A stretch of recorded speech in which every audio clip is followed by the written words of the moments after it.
Hello दोस्तों, स्वागत है एक बार फिर से। मैं हूं आपके साथ वसीम अख्तर। जैसे कि हम लोग कंटिन्यू 8 चैप्टर तक कहानी 8 पार्ट तक डिस्कस किए हैं डिटेल सॉल्यूशन में, उसी तरह हम लोग 9 को भी डिस्कस करेंगे। तो हमारे साथ बने रहिए, क्योंकि ये जो क्वेश्चंस का आंसर दिया जा रहा इसको अगर आप अच्छे तरीके से कर लो तो आसानी से आप अच्छा मार्क गेन कर सकते हो।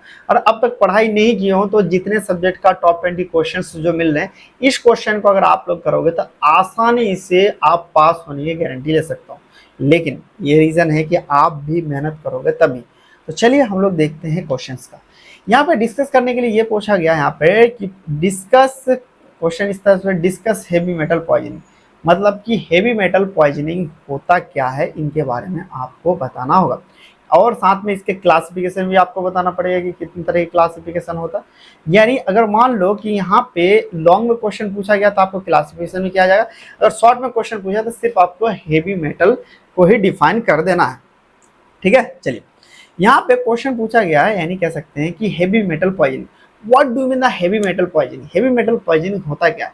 आपने देखा होगा कि कुछ दिन पहले मैगी का एक प्रोडक्ट वो बैंड हो चुका था, इसलिए क्योंकि उसमें आर्सेनिक का मात्रा बहुत ही ज्यादा था। आर्सेनिक क्या करता है कि हमारे बॉडी में जाके वो कैंसर कॉज करता है, यानी कह सकते हैं हमारे सेल की ऐसी तैसी कर देता, बॉडी को नुकसान कर देता। Heavy metals are group of elements that have the high density are toxic organisms। कह सकते हैं कि हेवी मेटल्स ऐसी चीज होता है जिसमें डेंसिटी बहुत होता है, यानी वो कॉम्पैक्ट चीजें बहुत अच्छी तरीके से रहता है और हमारे ऑर्गेनिज्म के लिए, जितने भी जीवित चीज है उनके लिए ये नुकसान करने का काम करता है। Some example of heavy metal are mercury, lead, chromium, arsenic. कुछ जो हेवी मेटल है, जैसे कि हमारे पास, एक बार साथ में बोलना, मरकरी, लेड, क्रोमियम और आर्सेनिक जो है ये क्या हमारा हेवी मेटल के अंतर्गत आता है। Heavy metal poison is the accumulation of heavy metal in toxic amount in soft tissue of body. हमारे हेवी मेटल्स क्या करता है कि हमारे बॉडी में एक्यूमुलेशन होता है और सॉफ्ट टिश्यू में जाके एक्यूमुलेशन होता है और टॉक्सिक वो क्रिएट करता है, यानी वो सही तरीके से उसको काम करने से उसको रोक देता है। यानी भाई फंक्शन कर, अरे ना ना सही से नहीं करना, इस तरह से नहीं करना, तो ऐसे करना, वो सारे के चीजों को कह सकते हो कि वो रोक देता है। तो आप जब हेवी मेटल पॉइजनिंग लिखेंगे तो ये वाला लाइन जरूर लिखना कि heavy metal poisoning is the accumulation of heavy metal in toxic amount. देखो थोड़े अमाउंट के लिए कोई दिक्कत नहीं होगा, ये कह रहा है कि हेवी मेटल पॉइजनिंग एक तरह पॉइजनिंग है जिसमें आपको हेवी मेटल जो है उसमें जमा होता है टॉक्सिक अमाउंट में, यानी एक लेवल से ज्यादा अमाउंट में जो होता है, और वो कहाँ जमा होता है, वो हमारे सॉफ्ट टिश्यू ऑफ बॉडी जो होता है वहां पे जाके ये जमा होता है। देखो heavy metals poisoning can cause by industrial exposure. Heavy metals जो है किस लिए होता है? इंडस्ट्रियल एक्सपोजर की वजह से हो सकता है, एयर पोल्यूशन की वजह से हो सकता है, वाटर पोल्यूशन की वजह से हो सकता है, कंटामिनेशन फूड की हो सकता है, और इम्प्रॉपर कोटेड फूड कंटेनर या फिर कह लीजिए कुक वेग की वजह से ये होता है। किसके लिए होता है? Industrial exposure, air pollution, water pollution, contamination food या फिर इम्प्रॉपर कोटेड फूड कंटेनर, इन सब चीजों की वजह से ये होता है। The heavy metal poisoning can be classified in following category. इस बात के बारे में बात करें तो टोटल यहाँ पे 3 कैटेगरी में किया गया। पहले आर्सेनिक पॉइजनिंग, लेड पॉइजनिंग और मर्करी पॉइजनिंग। क्या है? आर्सेनिक पॉइजनिंग, लेड पॉइजनिंग या फिर हम लोग के लिए मर्करी पॉइजनिंग। 3 पॉइजनिंग के वजह से ये हमारे पास क्या होता है कि मेनली क्लासिफिकेशन किया गया, जिसकी वजह से आपको हेवी मेटल कॉज होता है। चलिए देखते हैं।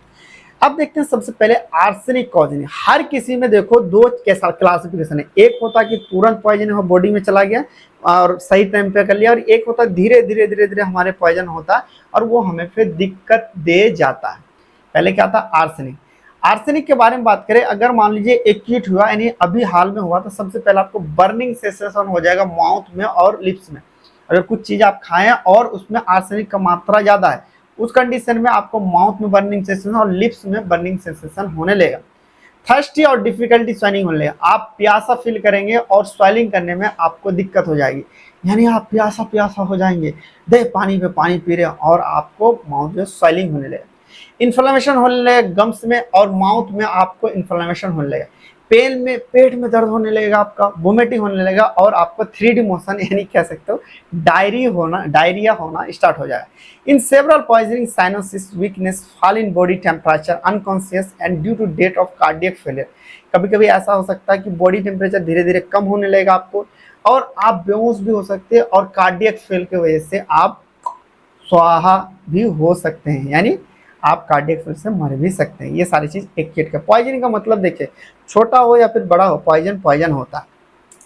अब आता है क्रोनिक पॉइजनिंग। क्रोनिक पॉइजनिंग का मतलब लंबे समय तक अगर वो किसी तरह का पॉइजनिंग करा है और आपको पता नहीं चलेगा, उसमें क्या होता है, आपको हियर स्किन में लैसेस होने, यानी में दर्द होने लगा, आपको बाल उड़ने लगेंगे और फिंगर्स और नेल जो है उसमें दिक्कत होने लगेगा, वीकनेस होने लगेगा, बॉडी लॉस हो जाएगा और ज़्यादा से ज़्यादा खराटे लोगे और आपका गम जो है वो फूलने लगेगा, गार्लिक और ब्रीथ में आएगा और वोमिटिंग और एब्डोमिनल पेन या कॉन्स्टिपेशन या डायरिया, इन सब चीज़ों का क्या है, ये आपका सिम्टम्स होने लगेगा। चलिए नेक्स्ट देखते हैं। नेक्स्ट आता है लीड पॉइजनिंग। लीड पॉइजनिंग में ये चीज़ देखेंगे, अगर एक्यूट हो गया तो आपको खाना ही खत्म हो जाएगा, मेरा नींद मेरा चैन लौटा दो। आपको अगर एक्यूट पॉइजनिंग हो गया तो उस कंडीशन में लीड पॉइजनिंग हो जाए तो दिक्कत हो जाएगी। पेट में दर्द होगा, जॉइंट्स में और मसल्स में ज्वाइन होने लगेगा, हेडेक होने लगेगा, कंफ्यूजन होने लगेगा, इल्यूजनेशन यानी आपको ये सारी चीज होने लगेगा, एनीमिया होने लगेगा, हिमोलाइसिस और इम्पैर्ड हिमसाइटिस, ये सारे के सारी चीज आपको होने लगेंगे। अब आता क्रोनिक पॉइजनिंग। अगर मान लीजिए लेड का लंबे समय तक पॉइजनिंग, उसमें क्या होगा, आपको वोमिटिंग होने लगेगी, पेन होने लगेगा पेट में और मेटालिक टेस्ट होने लगेगा, आपका ब्लू लाइन होने लगेगा गम्स में और क्रोनिक कॉन्स्टिपेशन होने लगेगा, बेसोफिलिया हो जाएगा, थ्रोम्बोपिनिया होने लगेगा और हाइपरटेंशन। मेंस्ट्रुएशन अगर फीमेल है तो आपको बिल्कुल मेंस्ट्रुएशन गायब होने लगेंगे और डिस्टर्बेंस होने लगेगा और एब्जॉर्प्शन जो है अगर बात करें फीमेल पेशेंट में वो दिक्कत होने लगेगी क्रोनिक। अब इसीलिए कहता है ना कि लड़कियों फास्ट फूड मत खाया करो, फास्ट फूड में आर्सेनिक और लेड ये सारी चीज हेवी मेटल पॉइजनिंग बहुत पाया जाता है, इसमें सबसे ज्यादा आपको मेंस्ट्रुएशन साइकिल खराब होता है और फीमेल का मेन कह सकते हो मेंस्ट्रुएशन साइकिल जहाँ पे गड़बड़ हुआ समझ जाओ उसका पूरा बॉडी गड़बड़ रहता है, इसलिए मोमोज फोमोज खाना छोड़ो, मैगी फैगी। अब देखो क्या आता है मार्केरिक पॉइजनिंग। मार्केरिक पॉइजनिंग का मतलब कह लीजिए ये भी मार्केरिक से हो जाता है। एक होता है एक्यूट और इसमें भी आपके पास क्रोनिक होगा। एक्यूट में क्या मेटेलिक टेस्ट आने लगेगा, चॉकिंग थ्रोट होने लगेगा, बर्निंग सेंसेशन और पेट में और डायरिया होने की चांसेस लगेगा, थ्रोम्बोसाइटोपिनिया होने लगेगा, बोन में डिप्रेशन होने लगेगा, व्हाइटनिंग म्यूकस होने लगेगा माउथ का मेम्ब्रेन और ब्लड वोमिट के साथ साथ और यूरिन में ब्लड होने लगेगा, यानी आप जब वोमिटिंग करेंगे तो उस कंडीशन में आपको ब्लड दिखने लगेगा और साथ में आपको अगर हम बात करें तो यूरिन में भी ब्लड आपको शो होने लगेगा। सिविल केसेस में कभी कभी आपको इतना दिक्कत हो जाता है कि आपका मार्करिंग की रीनल यानी किडनी ही फेल हो जाता है। क्रोनिक पॉइजनिंग आप देखते हैं इसी का ही मरकरी अगर होने लगे, नोइजा होने लगेगा, भूख खत्म होने लगेगा और एब्डोमिनल पेन होने लगेगा, गम फूलने लगेंगे, स्किन दिक्कत हो जाएगा और पैरालिसिस बोलने में दिक्कत हो जाएगी, ये सारे के सारे चीज इसका सिम्टम्स आपको देखने लगेगा। यानी आप पहले क्या करेंगे, आप हेवी मेटल को डिफाइन करें, उसके बाद उसका क्लासिफिकेशन करेंगे, उसमें भी आपको क्रोनिक और आपके पास एक्यूट दोनों को उसमें डिफाइन करना है। लेकिन टेंशन नहीं लेने का, आप अगर अभी तक नहीं जुड़े हो हमारे साथ तो आप जुड़ सकते हो, उसमें डिटेल में सब चीज़ों का पीडीएफ मिल जाएगा और recorded classes notes PDF live सब कुछ आपको मिलेगा। आपका कह सकते हैं क्रैश कोर्स यानी कम टाइम में ज़्यादा से ज़्यादा कंटेंट आपको मिल जाएगा। चलिए अब नेक्स्ट क्वेश्चन यहाँ पे देखा जाता है। अब पूछा गया है कि डिफाइन कीजिए, फंक्शन बताइए और ऑब्जेक्टिव बताइए, फार्माकोविजिलेंस होता क्या। देखो सबसे पहले हम लोग समझते हैं ये फार्माकोविजिलेंस आखिर है क्या चीज। देखो फार्माकोविजिलेंस मतलब ये होता है अगर कोई भी ड्रग या फिर मेडिसिन जो बनता है वो लगभग मान लो 10 से 15 साल में जाके वो बनता है। अब जब बन जाता है तो पहले होता है pre clinical event. Pre clinical मतलब लैब में सब कुछ हम लोग करते हैं, चूहा हुआ पे एक्सपेरिमेंट करके छोड़ देते हैं। उसके बाद आता है क्लिनिकल ट्रायल्स जिसको हम लोग क्लिनिकल इवेंट के नाम से भी जानते हैं। ये क्या होता है मेनली हम लोगों को ये ऐसा करता है कि टोटल इसमें फेज 4 तक होता है, फेज 1 फेज 2 फेज 3। तो फेज 3 तक क्या करते हैं कि हमें ये चीज पता चल जाता है कि जो दवाई हमने बनाया उसका पॉसिबल साइड इफेक्ट क्या है। लेकिन एक बात बताओ, जब इंसान ऊपर वाले ने बनाया उसका भी नेचर ऐसा होता है कि समय आने पे वो बदल देता है, तो ये तो दवाई है, ये भी तो बदल सकता है। फेज 4 तक हमें पॉसिबल साइड इफेक्ट ज्यादा से ज्यादा पता चल जाता है। मान लो हमने 5000 लोगों तक हमने इसका एक्सपेरिमेंट किया, किसका फेज 4 तक, या 50,000 हम लोग ले लें, लेकिन 50,000 तक बताओ पूरे दुनिया में वैसे लोग हैं क्या, नहीं, अलग अलग लोग भी तो है, अलग अलग तरह से रिएक्ट कर रही है। तो हम लोग फार्माकोविजिलेंस में फेज 4 में हम लोग ये करते हैं कि मेनली फेज 4 कभी भी दवाई का कंप्लीट नहीं होता, वो चलते रहता है चलते रहता है चलते रहता है चलते रहता है। जैसे नॉलेज गेन करते रहोगे बढ़ते रहोगे, कब जाके जब तक शमशान घाट या कब्रिस्तान ना पहुंच जाओ। इसी तरह क्या होता है कि हम लोग चेक करते हैं कि जो दवाई है कोई जो हमने अब तक चेक किया 5 या 50,000 लोग, तो उससे छोड़ के ज़्यादा साइड इफेक्ट तो नहीं दे रही। तो उसके लिए हमने एक डिपार्टमेंट बनाया, उसका मेनली काम यही चीज़ होता है कि हर दवाई को साइड इफेक्ट चेक करना। उसी को हम लोग फार्माकोविजिलेंस के नाम से जानते हैं। समझ गया कहानी? ऐसा डिपार्टमेंट जो सिर्फ दवाई को कोई भी दिक्कत हो उसको उठाना या फिर उसको टेस्ट करवाना दवाई से रिलेटेड, जो पेशेंट को इफेक्ट सुकून से ज़्यादा दर्द दे रहा है उस कंडीशन को हम लोग या उस डिपार्टमेंट को फार्माकोविजिलेंस डिपार्टमेंट के नाम से जानते हैं। चलिए अब इसका डेफिनेशन देखते हैं। क्या कह रहा है? Pharmacovigilance the science and activity related the detection, assessment, understanding and prevention of adverse effect or any other drug related problem।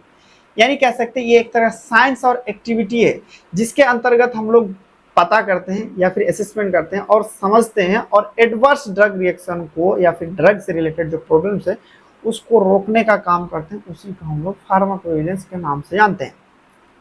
Pharmacovigilance is used to describe the process for monitoring and evaluating ADR।